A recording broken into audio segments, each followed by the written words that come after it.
All right, guys. The third edition of the Rhino Zoomcast. Today's guests are a little younger than we've had. Justin Dorton, sophomore at Newberry College.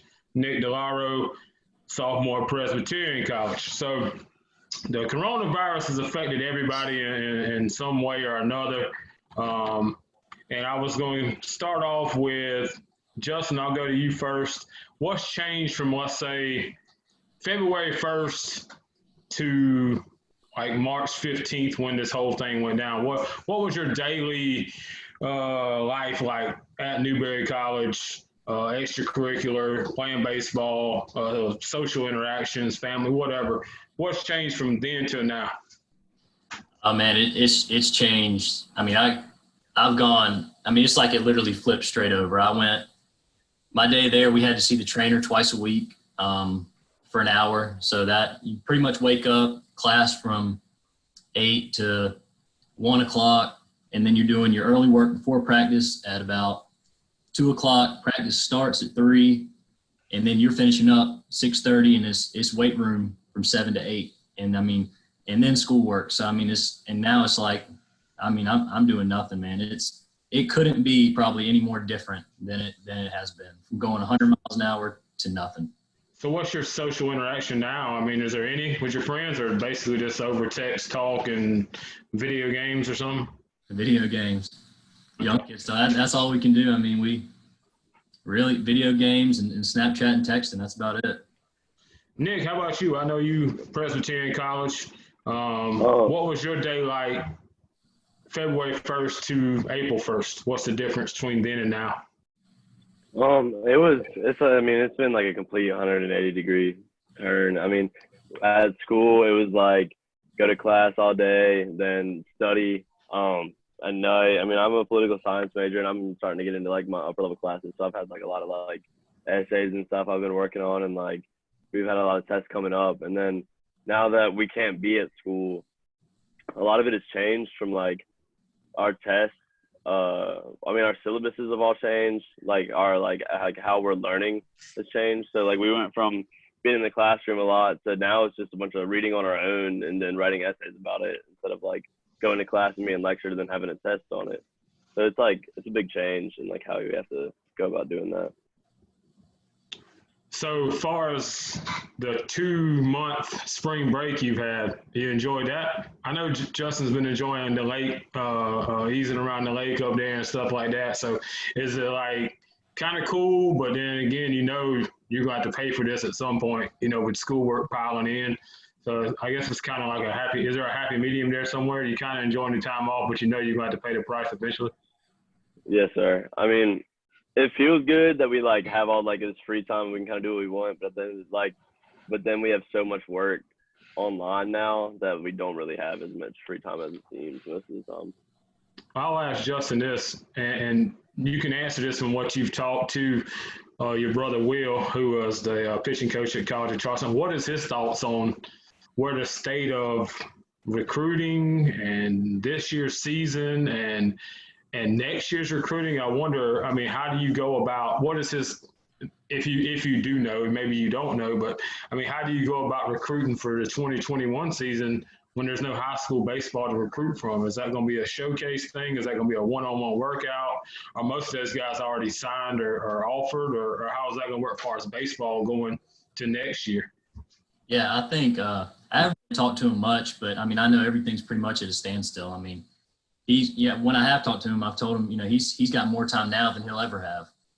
With his job, but I think a lot of it's going to shift towards travel ball. I've seen a lot of organizations starting up some travel tournaments and some showcase tournaments for seniors specifically now, which I think is good. Yeah, it gives them a chance to keep playing. So I think this summer is going to be a heavily recruited summer. Really, yeah, definitely. And I've seen he's got a lot more time on his hands. I've seen some golf pictures, some fishing pictures, which usually from December to June, he's in baseball outfit, 24/7. So that's a good thing. All right, well, we'll go into next baseball wise. I know both of you guys are baseball guys.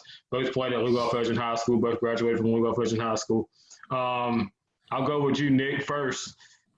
I see you got a Philly spring training shirt on off the bat. So pick your top 5 guys, 4 or 5 guys, whatever you got. Who's your guys that must see TV? No matter if you like the team or the game or the team they're playing or whatever. What 5 guys in your lifetime? And this is where it gets different because you guys weren't born when guys that we would put on our list. I mean, y'all never saw the Tony Gwynn's, and Jeter was already a veteran by the time you guys started watching baseball. So who's your 5 guys? Who's on your list? I think to start it off for me, it's going to be Kershaw on the mound. I mean, he's really like dominated like the past like decade of like when like we really grew up watching baseball. Like he was always like that guy. And then next, I'm probably gonna have to say Bumgarner. Like seeing Bumgarner and Kershaw matchups growing up were like really, really, really fun games to watch. Yeah. And then I threw some older guys on here that like I might not know as much about as you, but like I know enough to know that they influence the game. One of those guys for me is Cal Ripken Jr. The biggest thing for me that stood out was like he has the record for most consecutive games played. Showing up every day is important.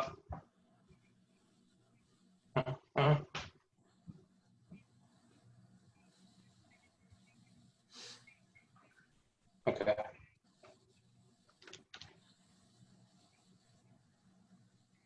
And then last for me, I'm gonna go with Barry Bonds. I'll be up there at about 4 o'clock. Thank you. Sorry, Nick. When they got knocked out in the storm this morning, had to get it replaced. Carry on.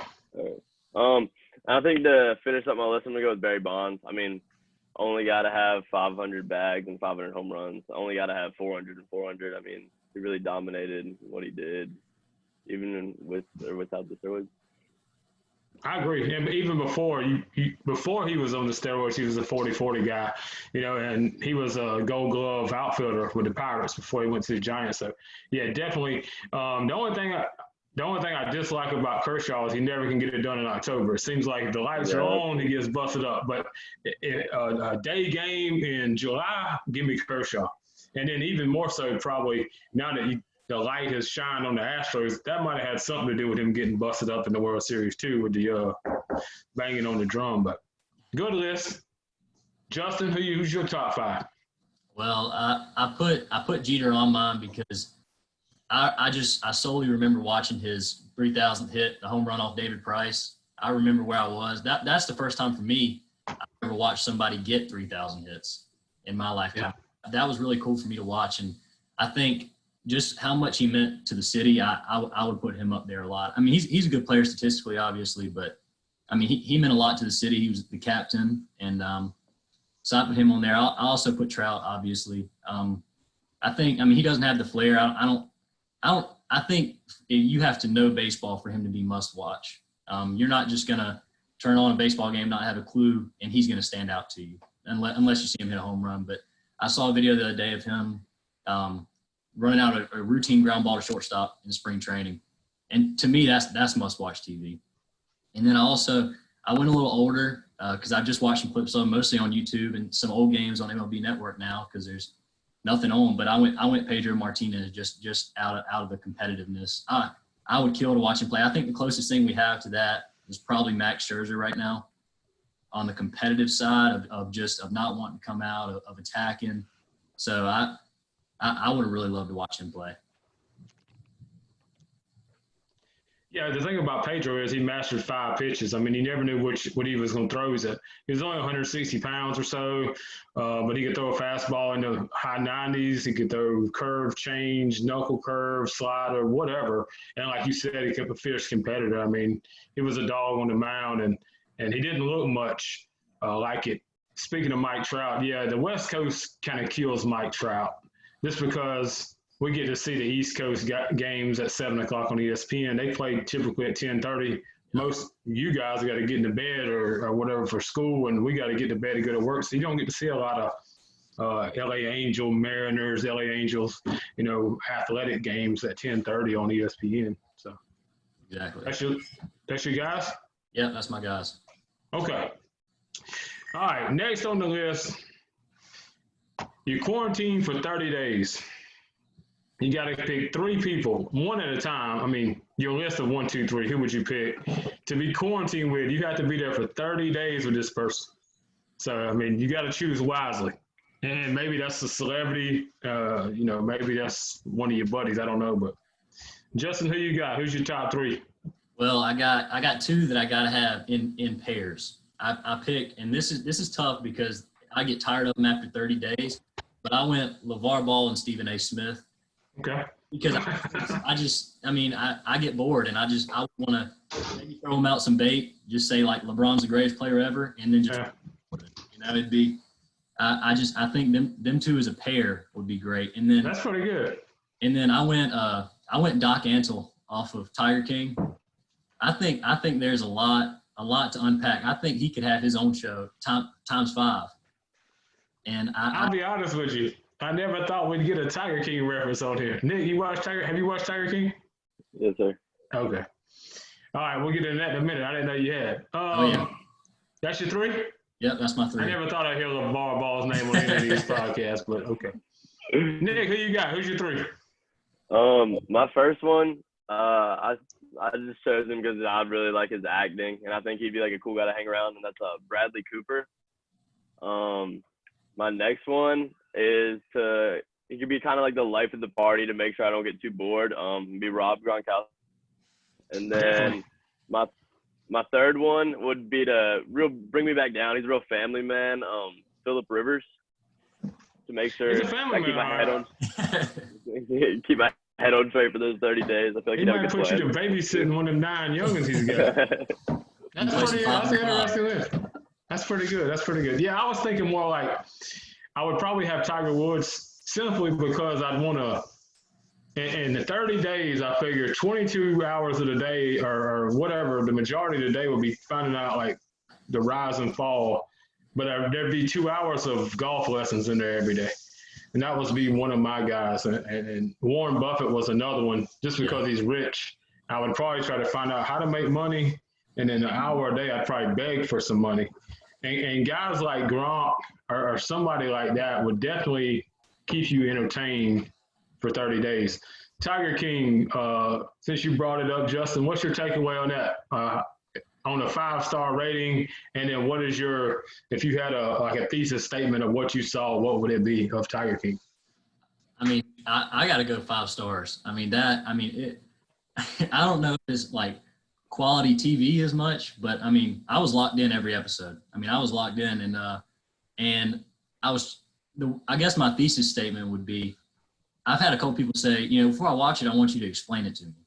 And I'm like, it would take me 2-3 hours to explain that whole show because it is nothing like what it seems. And I listened to another podcast, and they said that what's interesting about it is that every character could have their own show. Like the dude who Scarface, he's on there for 10 minutes. His Scarface is crazy. I love it.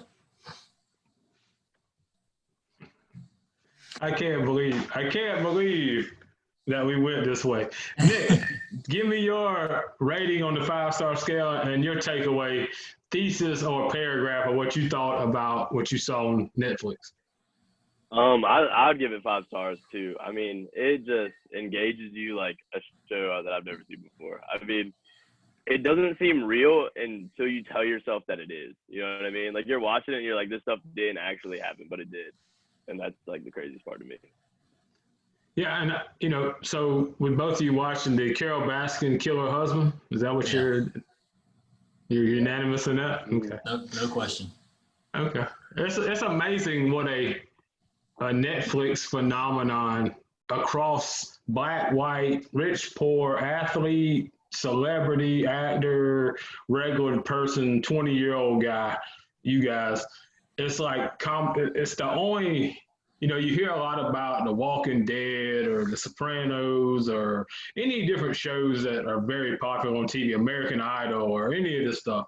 But nothing, I don't think, has grabbed every segment of people, and it's been mind-blowing. And like you said, all 7 episodes, you wanted to see what was going to happen next. And the guy says there's more footage to make more stuff. And I watched the extra yesterday, the interview thing with Joe McHale. That sucked.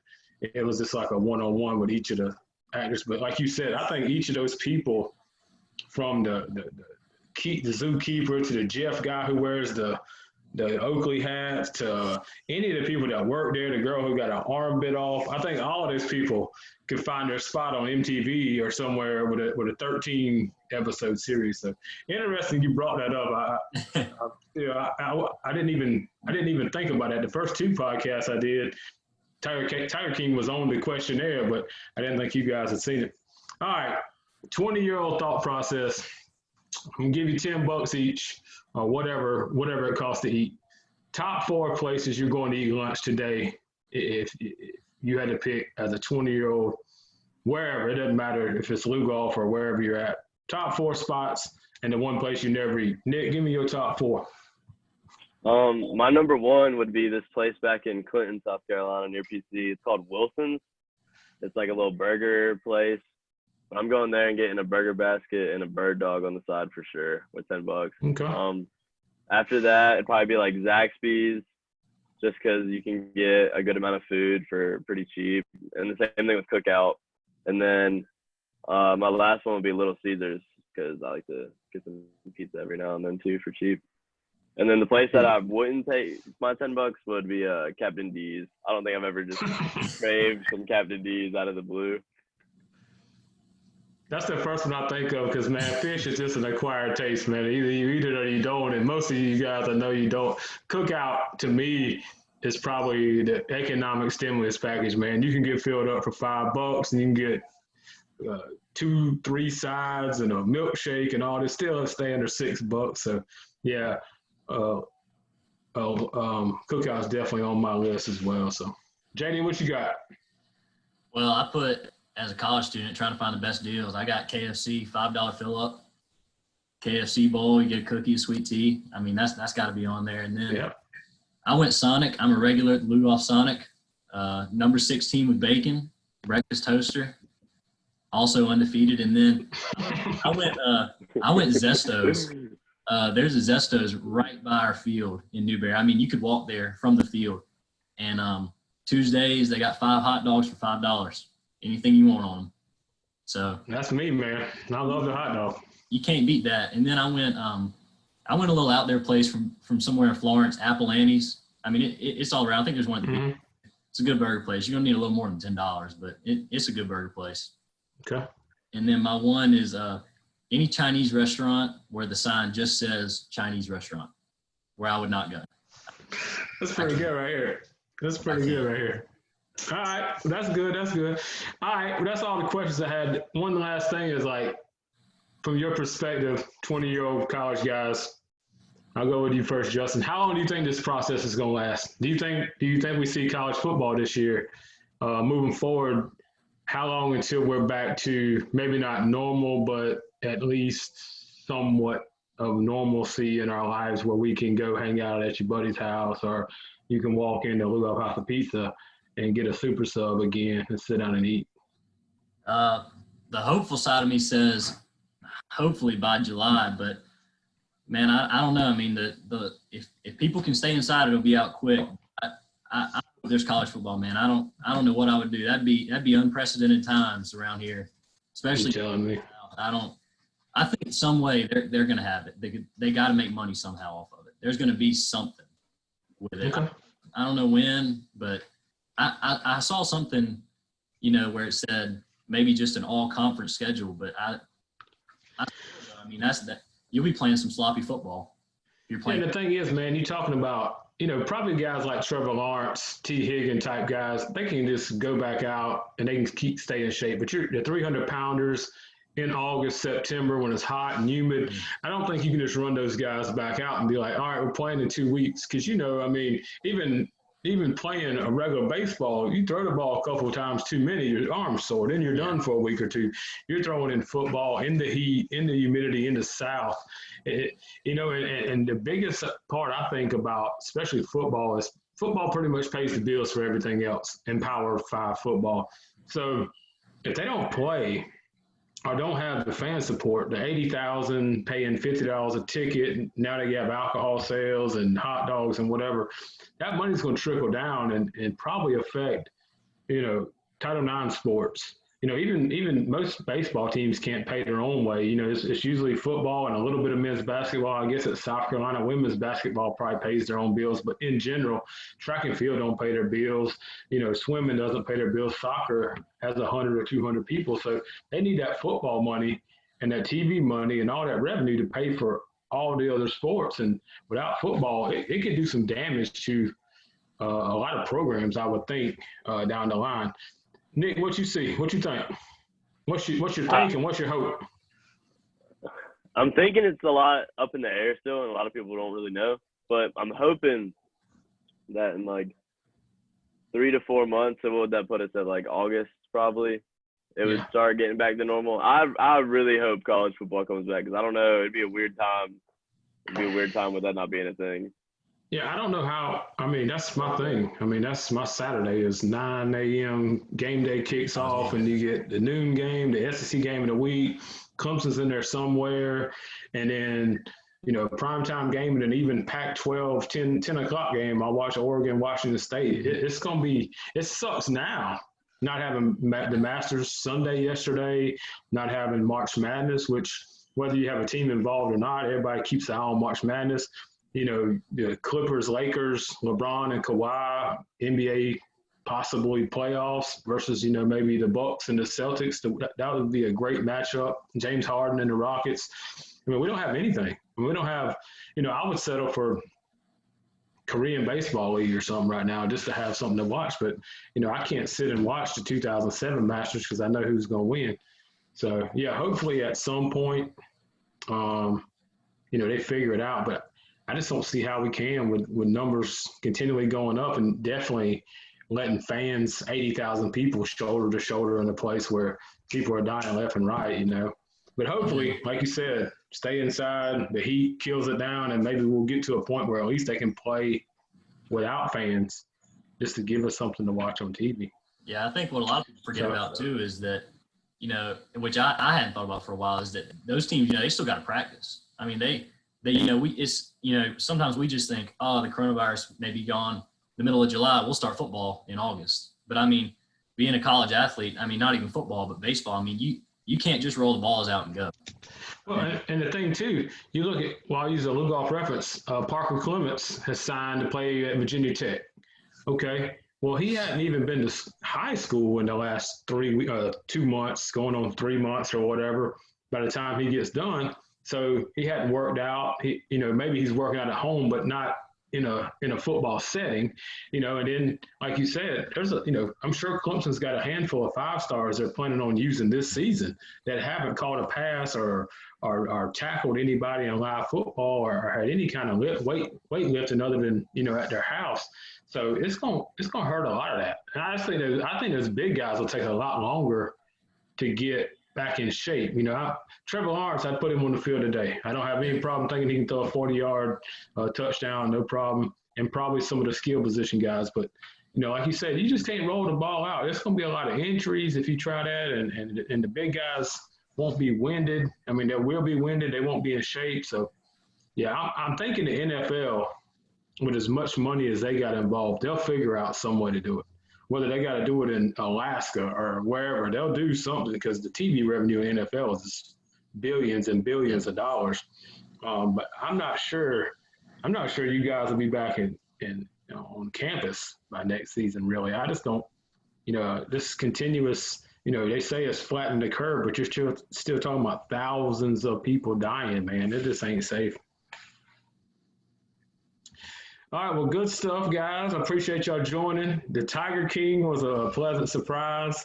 I'll bring y'all up. I got a bunch of people on the list. I might grab you guys for once we do get to talk. I know both of you guys are big sports fans, and I'll get with you on that. I'm going to try to get your brother in here just from a professional aspect of what he's looking at other than golf, fishing, and hunting.